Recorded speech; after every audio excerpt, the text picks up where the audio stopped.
नांदगाव शहरात व ग्रामीण भागात गुटखा माफिया यांच्याकडे कुणाचे लक्ष आहे की कानाडोळा करत आहेत हेच समजत नाही। हुतात्मा स्मारक येथे 2 गुटखा माफियांना केली रंगेहाथ अटक। 30,810 रुपये किंमतीचा मुद्देमाल जप्त।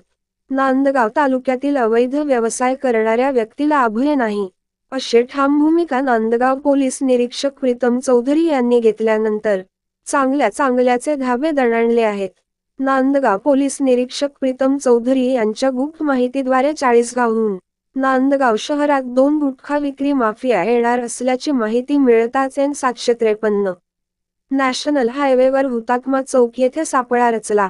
त्यात 2 गुटखा विक्री माफिया आरोपी एक रोहित शरद यादव वय वर्षे 21, 2 आकाश रामदास आहेर वय वर्षे 24 यांना 30,810 रुपये किंमतीचा मुद्देमालासह जप्त करण्यात आले।